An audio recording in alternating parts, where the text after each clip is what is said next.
Bismillahirrahmanirrahim. Assalamualaikum warahmatullahi wabarakatuh. Innal hamdalillah nahmaduhu wa nasta'inuhu wa nastaghfiruh wa na'udzu billahi min syururi anfusina wa min sayyiati a'malina. May yahdihillahu fala mudhillalah wa may yudlilhu falan tajida lahu waliyyan mursyida.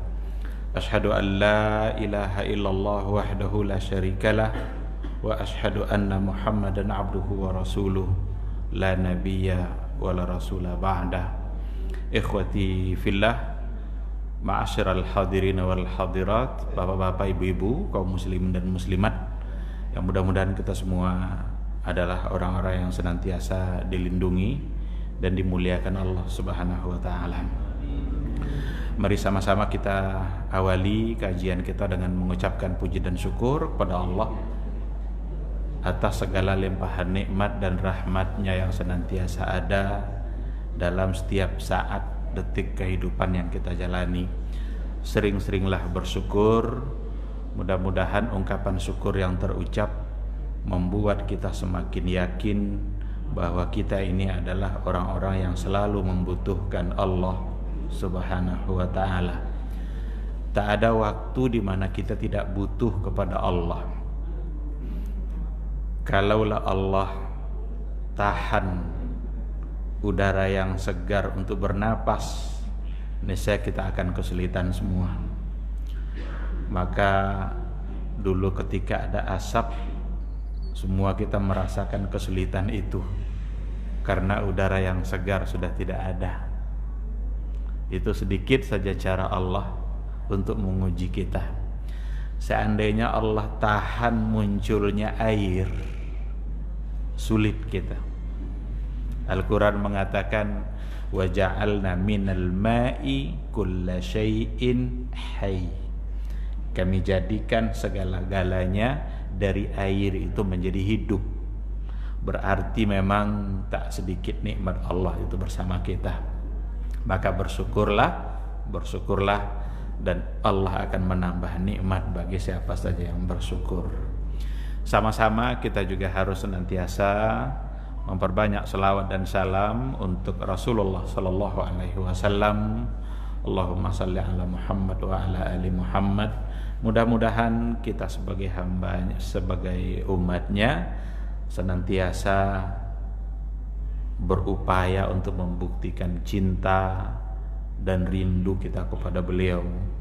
Beliau sangat mencintai kita, beliau sangat merindukan kita. Maka harus kita balas. Beliau sudah buktikan cintanya, tinggal kita yang harus punya andil dalam membuktikan cinta kita. Mudah-mudahan itu bisa menjadi modal bagi kita bersama di yaumul mahsyar untuk bisa mendapatkan syafaat dan pertolongannya. Amin, amin ya rabbal alamin. Ikhwati fillah, ma'asyiral hadirin wal hadirat, rahimani Allah wa iyyakum. Kembali pada maghrib ini kita akan melanjutkan kajian dengan tema fikih nawazil atau fikih kontemporer. Pada pertemuan yang terakhir kita sudah baru selesai membahas definisi fikih. Karena dulu kita katakan untuk memahami substansi dari fikih nawazil, maka kita harus paham dulu dua istilah yang dirangkai menjadi satu. Yang pertama adalah fikih, yang kedua adalah nawazil. Berarti harus paham dulu kita apa itu fikih dan apa itu nawazil. Kita sudah selesai membahas tentang apa itu fikih. Sampai di sini dulu pembahasan kita, di mana intinya yang namanya fikih itu adalah hukum plus dalil, mengenali hukum-hukum syar'i yang diambil, yang disimpulkan atau yang diistimbatkan dari dalil-dalilnya secara terperinci. Itu fikih. Oleh karena itu tidak boleh ada hukum yang tidak ada dalil. Kalau seandainya ada orang bicara hukum lalu tidak ada dalil, berarti fikihnya cacat. Ibarat burung sayapnya hanya sebelah. Kalau dia bilang ini adalah sunnah, apa dalilnya? Kalau dia bilang itu adalah wajib, apa pula dalilnya? Kalau dia bilang itu ada haram, itu kan hukum. Apa pula dalilnya? Maka fikih itu intinya adalah hukum plus dalil. Itu diambil dari definisi fikih itu sendiri yang dulu sudah kita sampaikan. Biar kita tidak ulang lagi penjelasan fikih ini, kita akan langsung masuk pada kata kedua. Kata keduanya adalah nazilah, yang jamaknya adalah nawazil. Jadi kalau dikatakan fikih nawazil, kata nawazil itu dalam bentuk plural, dalam bentuk jamak dia. Mufradnya itu adalah nazilah. Kita bisa lihat kata nawazil merupakan bentuk jamak atau plural dari kata nazilah, yang secara bahasa nazilah itu diambil dari kata nazala yanzilu, yang artinya adalah turun atau mampir.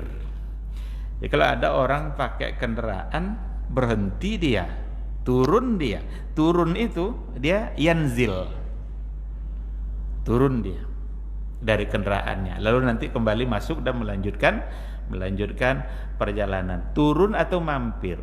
Hanya saja kata ini, kata nazilah itu sudah menjadi istilah umum untuk satu kejadian dan peristiwa baru yang terjadi, atau bencana dan musibah yang menimpa masyarakat. Jadi kata nazilah itu sudah menjadi istilah umum. Mungkin semua kita juga sudah langsung punya persepsi, punya asumsi langsung kalau disebut nazilah itu yang dimaksud adalah satu peristiwa, satu musibah yang terjadi di tengah-tengah masyarakat. Maka ada istilah kunut nazilah. Pernah dengar istilah kunut nazilah? Nanti kita sama-sama baca kunut ya, kunut nazilah. Apa maksud nazilah di situ? Nazilah di situ adalah satu peristiwa, satu musibah atau kejadian yang tidak menyenangkan. Dulu di antara bentuk nazilah itu yang dilakukan oleh Rasul adalah ada dalam satu penggalan sejarah Nabi, dalam buku sejarah diistilahkan dengan peristiwa Ayyamur Raji'. Ayyamur Raji' itu adalah ketika di antara kabilah-kabilah Arab minta diutus, dikirimkan. Jadi minta dia kepada Nabi, ya Nabi, kirimkan utus ke kami orang-orang yang penghafal Quran agar mereka bisa mengajar kami sekampung itu Al-Quran. Tentu bahagia Nabi mendengarkan permintaan itu. Berarti seolah-olah mereka sudah siap untuk menerima Islam. Dikirimlah oleh Nabi 6 penghafal Quran agar bisa mengajar mereka Al-Quranul Karim. Tapi apa yang terjadi? Ke-6-6-nya dibunuh oleh mereka. Ada yang disalib, ada yang digantung di pohon, ada yang dipanah. Pokoknya semuanya dibunuh. Sampailah berita itu kepada Nabi, betapa sedihnya Rasul. Dan ketika itulah Nabi berkunut nazilah selama sebulan penuh untuk mendoakan keburukan bagi mereka-mereka yang berbuat salah tadi, dan mendoakan kebaikan bagi mereka-mereka yang sudah menghadapi atau mendapatkan musibah. Jadi istilah nazilah itu sudah menjadi istilah umum. Dia kata nazilah sudah menjadi istilah umum untuk hal-hal yang seperti itu. Kita juga kalau ada peristiwa yang serangan tiba-tiba untuk Palestina, terus kita diajak untuk kunut nazilah. Kenapa istilahnya kunut nazilah? Karena yang terjadi itu adalah satu musibah yang dihadapi oleh saudara-saudara kita sesama muslim, dan diminta kita untuk mendoakan mereka. Nah, ini kita bicara seputar bahasa memahami kata nazilah dulu. Jadi nanti fikih nawazil bukan berarti hanya peristiwa musibah saja, tapi intinya nanti pada nawazilnya adalah peristiwa baru yang terjadi dalam kehidupan umat Islam. Itu secara bahasa. Pada poin yang kedua, kata nazilah itu memiliki beberapa sinonim. Ada muradifnya, dalam istilah Arabnya muradif. Itu kata yang berbeda tapi punya makna yang sama. Dalam bahasa Indonesia disebut dengan sinonim. Di antaranya adalah sering juga diistilahkan dengan al-hawadis. Jika ada al-hawadis dalam buku-buku fikih, itu maksudnya adalah peristiwa-peristiwa. Hadas, hawadis, ahdas. Ada lagi al-mustajaddat al-mu'asirah. Al-mustajaddat itu artinya juga peristiwa-peristiwa. Al-mu'asirah itu sekarang, kekinian, peristiwa-peristiwa yang terjadi sekarang, yang baru terjadi sekarang, yang juga dalam istilah kerennya kontemporer. Jadi kalau diistilahkan al-masail al-mu'asirah atau al-mustajaddat al-mu'asirah, itu juga bisa diartikan dengan masalah-masalah kontemporer. Nah, dari sinilah nanti kita bisa tahu bahwa fikih nawazil itu bisa kita artikan dengan fikih kontemporer. Mu'asirah itu diambil dari kata asrun. Asrun kan ada dalam Al-Quran. Apa contohnya? Wal asri, demi masa, demi waktu. Jadi mu'asir itu satu akar kata dengan asrun itu. Nah itu kita lihat secara bahasa. Nanti ada istilah-istilah yang lain. Ini ada al-waqa'i', jamak dari waqi'ah, pokoknya artinya sama itu. Itu muradifat saja, sinonim. Mustajaddat, al-waqa'i', al-hawadis, al-mu'asirah, itu semua adalah semakna dengan kata an-nawazil. Sekarang nawazil secara terminologi. Apa yang dimaksud dengan nawazil? Ini belum fikih nawazil ini baru nawazilnya. Dr. Musfir bin Ali Al-Qahtani memberikan definisi untuk kata nawazil. Dia mengatakan yang dimaksud dengan nawazil atau nazilah itu adalah al-waqa'i' al-jadidah allati lam yasbiq fiha nassun au ijtihad. Itu definisinya. Artinya adalah berbagai peristiwa. Al-waqa'i' itu peristiwa, al-jadidah itu artinya baru. Berbagai peristiwa baru yang terjadi di mana peristiwa tersebut tidak memiliki nas, belum ada nasnya, tidak ditemukan nasnya secara langsung, atau juga dia tidak atau belum pernah ada ijtihad untuk hukumnya. Nah, saya kira sangat mudah untuk memahami bahwa nawazil itu adalah peristiwa baru yang tidak ada nasnya dan belum diijtihadkan oleh para ulama. Dikarenakan belum diijtihadkan oleh para ulama itulah berarti ini menjadi tugas ulama-ulama yang hidup pada saat peristiwa itu terjadi. Tapi kalau seandainya sudah ada ijtihadnya, ya mungkin tinggal merujuk saja, tinggal mengembalikannya saja kepada apa yang sudah diijtihadkan oleh para ulama, sehingga mungkin kita bisa mengambil hukum yang sudah diijtihadkan oleh para ulama itu.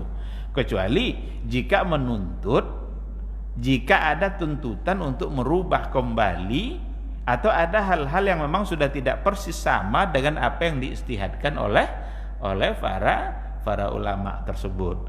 Seperti bagaimana peristiwa-peristiwa baru itu terjadi, untuk kemudian dilihat apakah persis sama peristiwa yang terjadi sekarang ini dengan apa yang sudah diistihadkan oleh para ulama. Dulu sudah di awal-awal kita sudah bicara ada beberapa hal yang paling berkembang dalam kehidupan kita, seperti transaksi keuangan, berbagai macam bentuk transaksi keuangan yang sangat berkembang. Bolehkah atau tidak?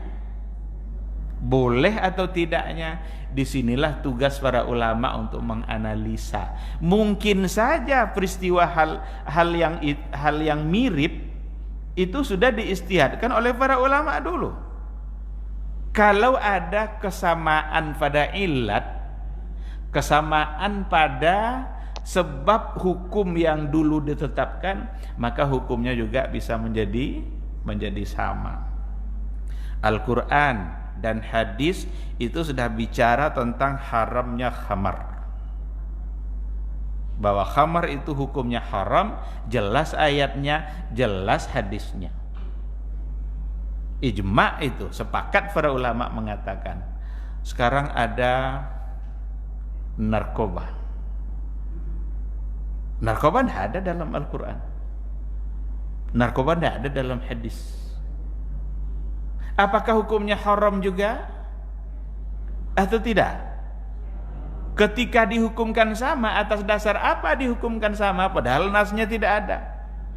Ada kesamaan illat. Apa yang dulu menyebabkan khamar itu haram, ada enggak pada narkoba? Kalau ada, berarti hukumnya bisa menjadi haram, menjadi sama dia, disebabkan oleh kesamaan illat. Nah, itu nanti disebut dengan qiyas. Kalau memang hukum itu berdasarkan dalil, maka salah satu dari bentuk dalil itu adalah qiyas. Mudah-mudahan nanti kita bisa ambil satu persatu, kita bicarakan satu persatu tentang adillatul ahkam, dalil-dalil hukum. Karena dalil hukum itu nanti ada yang disepakati, ada yang tidak disepakati, tapi yang jelas itu semuanya mu'tabar. Itu juga lah yang menyebabkan terjadinya ikhtilaf, perbedaan para ulama, karena ada di antara dalil yang tidak disepakati. Sebahagian menjadikannya dalil, tapi sebagian tidak menjadikannya sebagai dalil. Baik, jadi ini untuk definisi nawazil, peristiwa-peristiwa baru yang belum ada nasnya atau yang tidak ada nasnya atau belum diistihadkan oleh para ulama. Dan ini perlu penelitian untuk mengatakan bahwa itu belum diistihadkan. Itu tidak boleh asal sebut saja, karena banyak hal-hal yang diduga baru tapi ternyata ulama dulu sudah bicara. Apa contohnya? Umpamanya at-ta'min. At-ta'min itu dalam bahasa kitanya adalah asuransi. Apa hukum asuransi? Orang menganggap itu adalah masalah baru, padahal dalam kitab Majmu'nya Imam Nawawi itu dia sudah bicara tentang ta'minul bahar, asuransi laut. Jadi kapal berlayar, tenggelam kapal itu, ini barang-barang dibawa ada asuransinya enggak? Imam Nawawi sudah bicara. Jadi tidak semua yang dianggap oleh orang baru itu ternyata memang baru. Ada setidaknya ada masalah-masalah yang mirip. Mungkin akan ada perbedaan-perbedaan. Nah, di situ juga lah nanti berkembangnya pembahasan seputar itu. Maka muncul pula pembagiannya oleh para ulama. Takmin itu, asuransi itu dibagi pula kepada dua. Ada yang sifatnya takmin tijari, yang sifatnya komersial, yang di situ ada spekulasi, yang itu yang dihukumkan haram oleh para ulama. Asuransi yang sifatnya spekulasi, untung-untungan. Kita kalau ingin mendapatkan pembiayaan dalam setahun, kalau kita sakit, maka masing-masing bayar. Kalau sakit dia, maka dapatlah dia tanggungan itu. Tapi kalau dia tidak sakit di tahun itu, maka uangnya hilang. Ini spekulasi. Asuransi kebakaran dalam waktu 5 tahun, kalau ruko itu kebakar, ini asuransinya. Kalau tidak pernah terjadi kebakaran, berarti uangnya hangus. Maka sudah tahun ke-5 tidak juga terbakar-terbakar. Ada yang sengaja membakar. Maka asuransi seperti itu membuat cara berpikir kita rusak. Kecelakaan kendaraan umpamanya, mobil ini selama 5 tahun kalau rusak ini nanti uangnya. Kalau tidak rusak hangus. Maka udah hampir mau tahun ke-5 tidak juga rusak-rusak. Disenggolnya tiangnya sedikit rusak, lalu klaim. Jadi rusak cara berpikir kita. Maka ulama mengatakan itu hukumnya adalah haram karena spekulasi. Ada pihak-pihak yang dirugikan. Ini terlepas kita setuju atau tidak setuju, itu lain masalah ini. Ini kita bicara hukum. Karena mungkin saja tak semua orang yang setuju dengan yang saya sampaikan ini. Ya kan? Tapi kita sekarang sedang bicara perspektif fikih bagaimana Islam memandang. Tapi para ulama membolehkan kalau seandainya takminnya itu sifatnya adalah ta'awuni. Apa itu takmin ta'awuni? Ta'awuni itu sifatnya adalah saling bantu, takaful, saling tolong, dan itu tidak merugikan. Dia tidak spekulasi. Dan kalau seandainya nanti keuangan itu berkembang dan boleh untuk dikembangkan, bisa saja nanti keuntungannya akan dibagi. Nah itu kalau sifatnya ta'awun, sifatnya kerjasama, saling bantu, maka itu dapat dibenarkan. Tapi kalau sifatnya tijari, komersial, spekulatif, itu sesuatu yang memang terlarang karena untung rugi. Ada yang diuntungkan dan ada yang dirugikan. Baik, balik kita ke slide kita. Oleh karena itu kita bisa paham sekali lagi nawazil peristiwa baru, tidak ada nas dan belum ada diijtihadkan oleh para ulama. Disimpulkan dari definisi ini, yang pertama bahwa nawazil adalah peristiwa baru di berbagai lini kehidupan. Ketika dikatakan al-waqa'i' al-jadidah, kata-kata waqa'i' itu plural, jamak, berbagai peristiwa. Kalau dikatakan berbagai peristiwa, maka itu mencakup dalam semua lini kehidupan. Bukan hanya pada persoalan ibadah saja, tapi mencakup kepada berbagai persoalan. Bisa ibadah, bisa muamalah, ekonomi, politik, hukum keluarga, dan lain sebagainya yang memerlukan hukum syar'i. Berarti peristiwa baru dalam semua lini kehidupan. Ini kalau dibahas satu persatu akan menjadi panjang. Apalagi kalau kita bicara tentang hukum keluarga. Hukum keluarga itu maksudnya hukum-hukum yang berkaitan dengan persoalan keluarga, rumah tangga, atau hal-hal yang berkaitan dengan hubungan suami istri. Ada kemarin viral orang nikah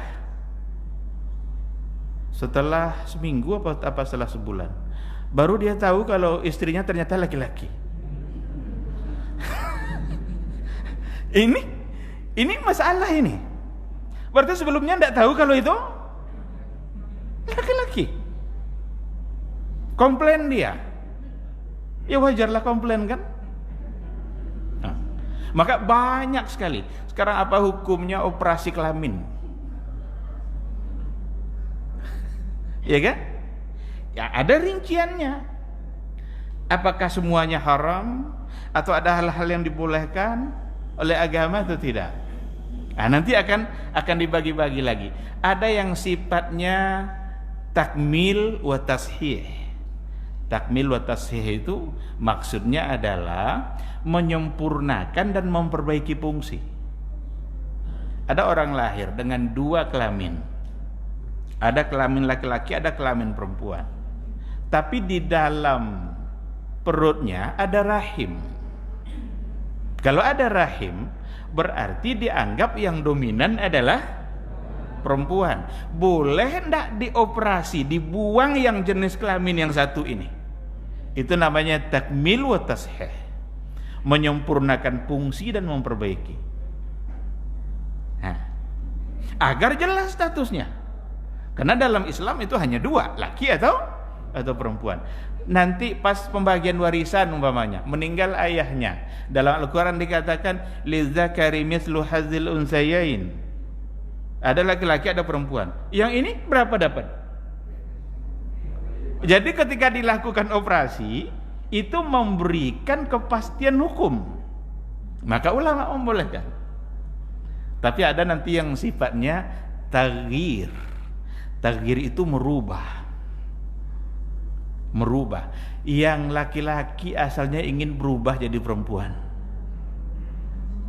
Berarti bukan menyempurnakan, bukan memberikan, bukan ada maslahatnya agar fungsinya agar dia berfungsi, tapi merubah. Bosan dia jadi laki-laki, ingin dirubah jadi perempuan. Ulama mengatakan ini haram. Ini tidak dibolehkan, dan akan ada konsekuensi hukum yang ditimbulkan oleh perubahan itu. Apa contohnya? Kalau sudah berhasil dia dioperasi, laki-laki jadi perempuan, sekarang hukumnya apakah benar-benar perempuan atau tetap laki-laki? Dalam pembagian warisan umpamanya, apa akan berubah? Awalnya dia dapat bagian laki-laki, lalu berubah menjadi bagian perempuan. Biasanya dia sholat di sini, kalau sudah dioperasi apa di sana? Ya kan? Jadi banyak sekali keterkaitannya dalam kehidupan. Oleh karena itu, hati-hati dalam masalah ini, karena tidak sesederhana yang kita bayangkan. Kalau memang merubah seperti itu, dia tidak akan menyebabkan perubahan hukum. Nanti kira-kira dia kalau meninggal, siapa yang memandikan dia? Bapak-bapak kah atau ibu-ibu? Iya kan? Nah, tapi kalau yang operasinya itu adalah untuk penyempurnaan, itu dia bisa merubah status. Karena memang tujuannya adalah untuk memberikan fungsi. Nah, jadi dalam masalah hukum keluarga, dalam masalah politik, ini banyak hal yang berkaitan nanti dengan nawazil. Dalam masalah politik umpamanya, apa hukum ikut pemilu? Orang bilang demokrasi itu sistem kafir. Kalau kita ikut pemilu berarti kita ikut sistem. Tapi kalau kita tidak ikut, apa efek yang akan ditimbulkan dengan ketiadaan ikut umat Islam dalam pemilu? Bisa saja akan membuat keadaan menjadi, karena begitu mudahnya nanti orang-orang yang non muslim untuk menguasai, sedangkan ikut aja kita bisa begini, apalagi kalau tidak ikut. Maka ada satu istilah namanya ma'alatul af'al. Ini istilah maqasidus syariah ini. Ada ma'alatul af'al. Ma'alatul af'al itu artinya adalah memprediksi apa yang akan terjadi oleh satu perbuatan. Itu bisa menjadi sumber hukum. Kalau seandainya diprediksi bahwa perbuatan itu akan mendatangkan mudarat, maka ini akan menjadi salah, menjadi tidak dibolehkan. Karena diprediksi kuat dia akan menimbulkan kemudaratan. Itu namanya ma'alatul af'al. Ada banyak buku yang bicara tentang itu. Nazariyatu al-ma'al, teori tentang ma'alatul af'al, yang juga akan berfungsi dalam menjawab berbagai persoalan kontemporer. Baik, jadi yang pertama, nawazil adalah peristiwa baru dalam berbagai lini kehidupan kita. Tidak ada lini kehidupan kita yang tidak dimasuki oleh fikih kontemporer. Dulu orang bilang ibadah itu persoalan tauqifi yang memang tak boleh dipengaruhi oleh apapun. Tapi ternyata perkembangan zaman juga membuktikan bahwa masalah ibadah pun bisa dimasuki dalam masalah kontemporer. Apa contohnya? Kita kalau haji beberapa tahun terakhir ini, seandainya dia melontar jumroh di lantai 2, dia tidak lagi melontar tiang yang dulu dilontar oleh Nabi. Kan ada tiang jamarat, ada jumratul aqabah, ada jumratul wusta, ada jumratul ula, 3 jamarat. Ada 3 bentuk tiang. Dulu Rasul bersama sahabat yang dilontarnya tiang itu. Tapi sekarang dibangunlah tempat jumroh itu, tempat melontar itu bertingkat-tingkat. Yang melontar di lantai 2, lantai 3, yang dilontarnya apa? Tembok. Ini baru dibuatkan tuh. Sahkah lontarnya atau tidak? Ibadah kan?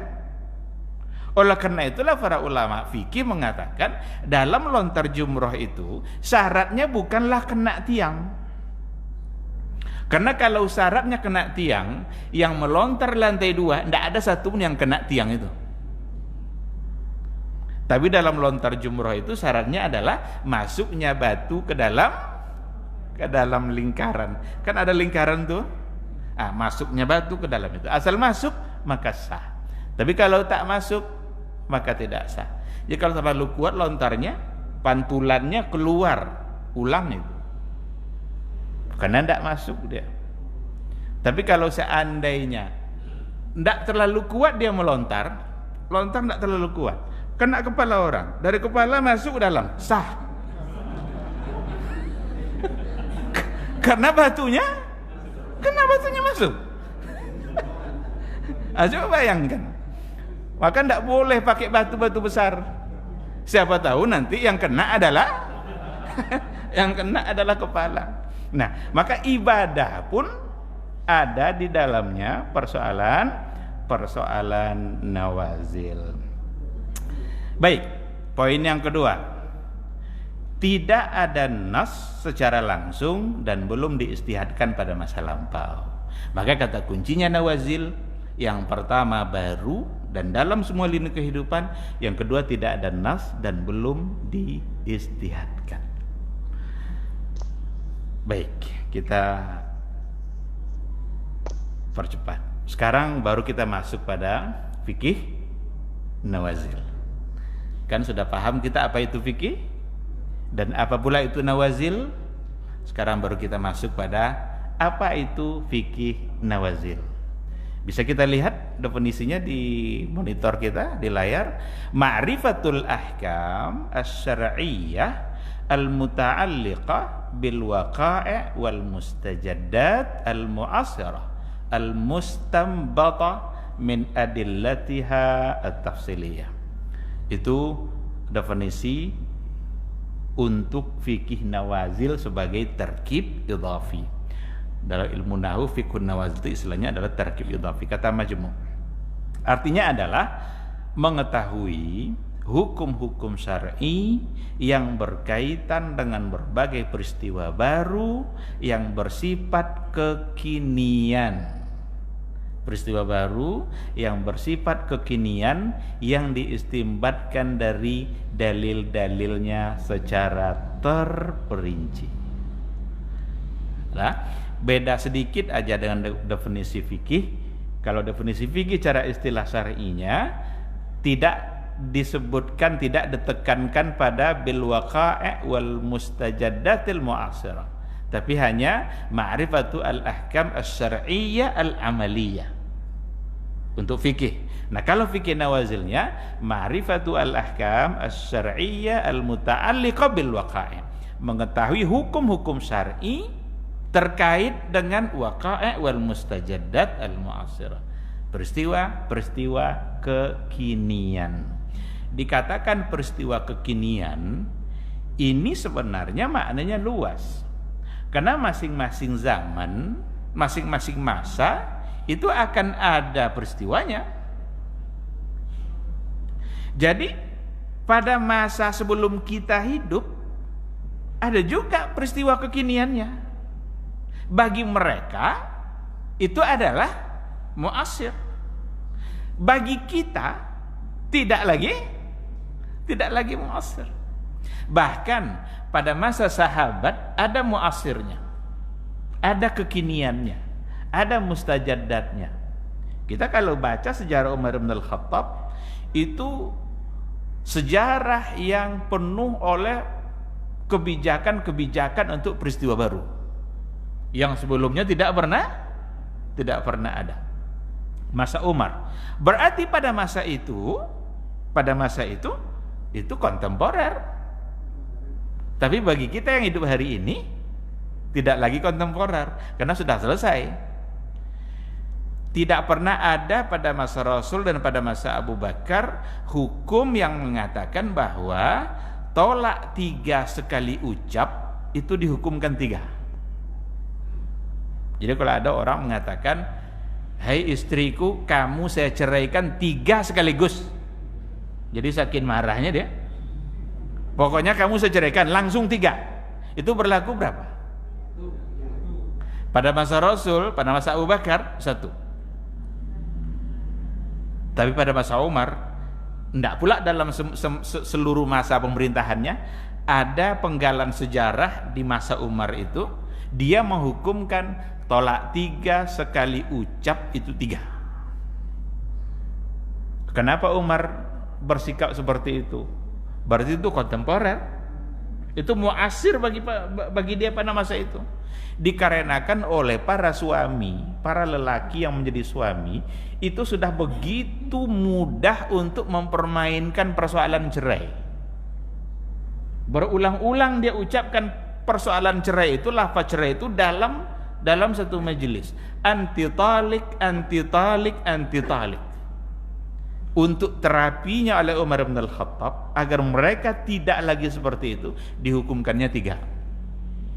Karena konsekuensi dari tolak 3 itu berbeda dengan tolak 1 dan 2. Kalau 1 dan 2 boleh rujuk langsung, tanpa ada akad, tanpa ada mahar, mau pulang dia pulang selagi dalam masa iddah. Tapi kalau tolak 3 enggak boleh. Dia harus nikah dulu sama laki-laki yang lain. Tunggu dulu dia bercerai. Tunggu dulu habis masa iddah dari perceraian suami kedua. Lama tuh. Iya kalau dia bercerai, kalau enggak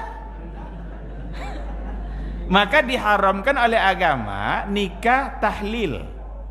Apa itu nikah tahlil? Muhallil.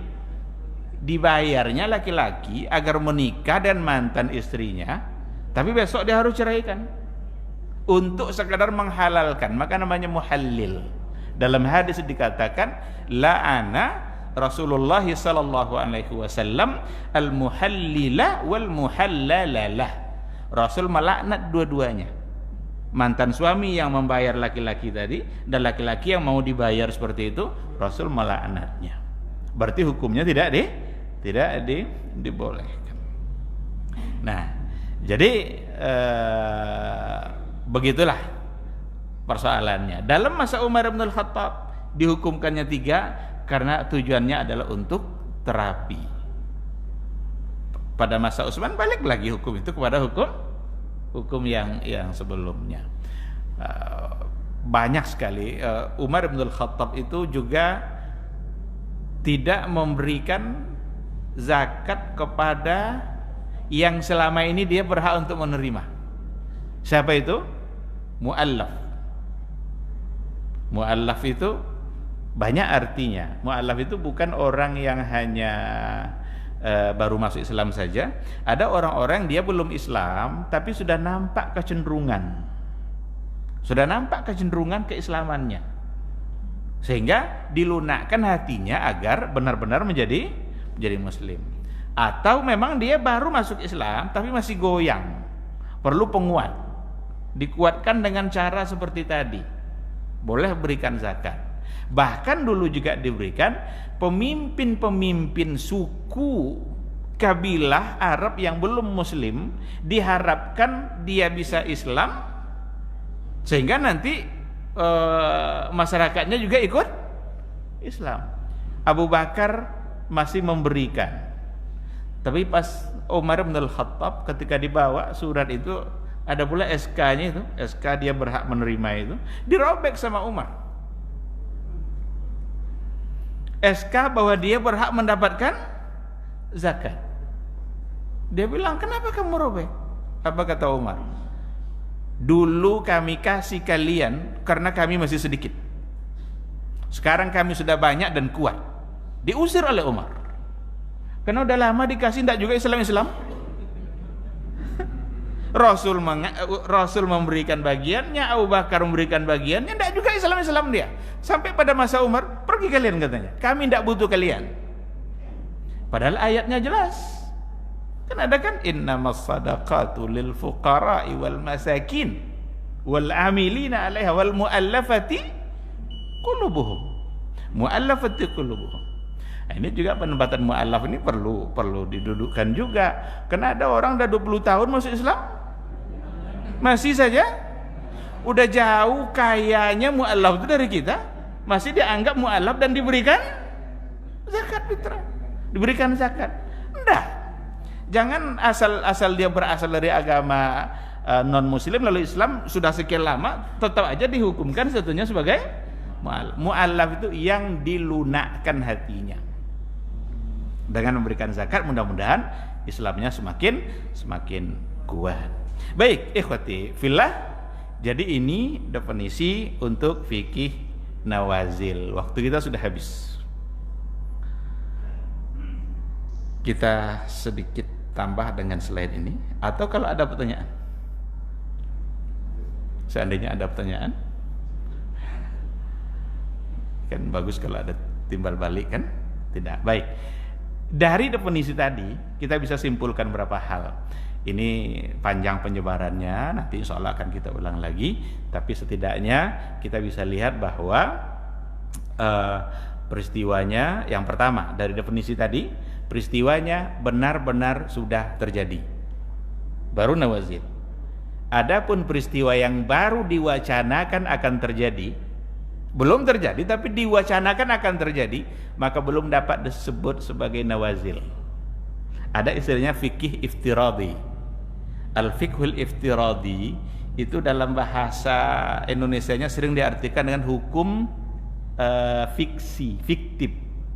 Dia tidak boleh fiktif, tapi diprediksi dia akan terjadi. Imam Malik kalau ditanya tentang hal-hal yang belum terjadi, dia balik bertanya kepada orang itu. Apa kata Imam Malik? Itu sudah terjadi belum? Yang bertanya bilang, belum ya Imam. Da'hu hatta yaqa. Tunggu dulu sampai. Ngapain kita menyibukkan membahas sesuatu yang belum terjadi. Tapi beda sama Abu Hanifah. Abu Hanifah adalah imam, salah satu imam mazhab yang punya kecenderungan membahas berbagai hal meskipun belum terjadi, dan dirasakan manfaat hukum itu setelah terjadi, walaupun dia sudah tidak ada. Dulu pada masa Abu Hanifah, dia pernah ditanya, ya Imam, apa hukum, bagaimana cara kalau seandainya kita berada di atas Ka'bah? Kita berada di atas Ka'bah, gimana caranya? Kan sholat menghadap Ka'bah, Ka'bah di bawah. Sekarang hukum itu dirasakan oleh kita hari ini kalau di atas pesawat. Bukankah menghadap kiblat itu syarat sah sholat? Sekarang kita di atas pesawat, Allahu Akbar, mana Ka'bah? Di bawah kan? Sah enggak sholatnya? Abu Hanifah sudah menjawab. Jadi al-fiqhul iftiradi itu imamnya Abu Hanifah. Hukum-hukum untuk persoalan yang belum pernah terjadi. Tapi imam-imam yang lain punya kecenderungan untuk tidak membahasnya. Da'ahu hatta yaqa. Maka nawazil itu adalah peristiwa baru yang memang sudah terjadi, tapi tidak sekedar wacana. Kalau baru wacana, maka belum disebut sebagai nawazil, karena dia belum turun, belum terjadi, belum nampak oleh kita. Mungkin saya kira ini aja dulu. Insyaallah pada pertemuan berikutnya akan kita sambung insyaallah. Mudah-mudahan majelis ini menjadi ibadah bagi kita bersama, sebuah majelis yang insya Allah bisa menambah ilmu kita, yang mudah-mudahan itu bisa menjadi wasilah bagi kita bersama untuk mendapatkan kemuliaan di sisi Allah Subhanahu wa taala. Amin amin ya rabbal alamin. Demikian, terima kasih. Subhanakallahumma wa bihamdika asyhadu an la ilaha illa anta astaghfiruka wa atubu ilaik. Wassalamualaikum warahmatullahi wabarakatuh.